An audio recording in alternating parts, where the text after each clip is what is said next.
AGT Live 24/7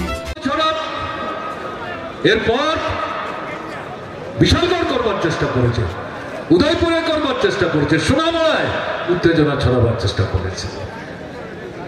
মার্ক্সবাদী communist party তার সীমাবদ্ধ সামর্থ্য নিয়েও সাম্প্রদায়িক যে প্ররোচনা তার বিরুদ্ধে মুখে দাঁড়িয়ে ঐক্য সংগতি রক্ষা করবার জন্য তার দায়িত্ব পালন করা থেকে পেছপা হয়।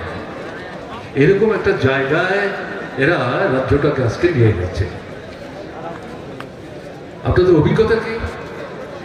ত্রিপুরায় কটা সরকার দেখেছেন আপনারা? রাজন্য শাসন দেখেছেন? কিছু মানুষ এখনো বেঁচে থাকবেন।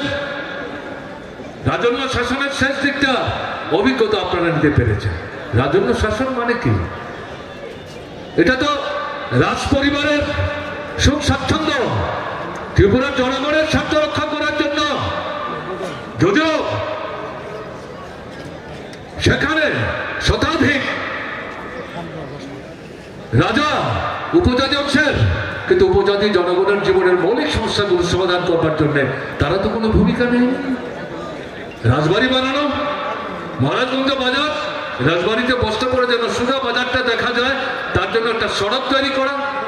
আর ত্রিপুরার বিভিন্ন মহকুমায় 8টা 9টা আপনার মাধ্যমিক স্কুল, কোথায় হাসপাতাল, কোথায় বিদ্যুৎ, কোথায় সেচ, কোথায় পানীয় জল?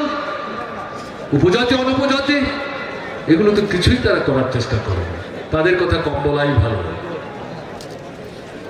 কংগ্রেস সরকার 30 বছর 32 বছর কেন্দ্র কংগ্রেস, রাজ্যও কংগ্রেস,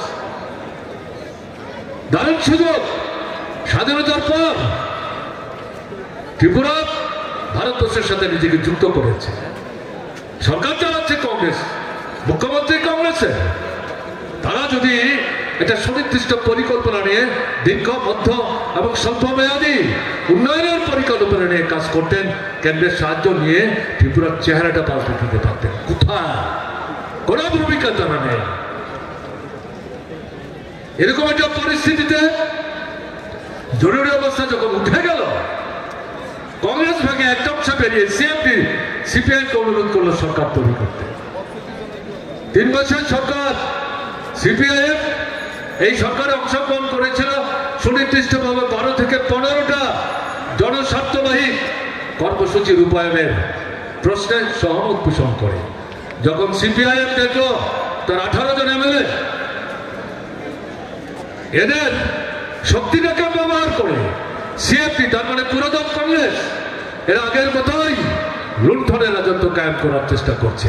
মার্ক্সবাদী কমিউনিস্ট পার্টি ছেঁড়া কাগজের মতো ছুঁড়ে ফেলে দিয়ে এই সরকার থেকে বেরিয়ে এসে বলল এই সরকারের প্রতি আমাদের আর কোনো সমর্থন নাই।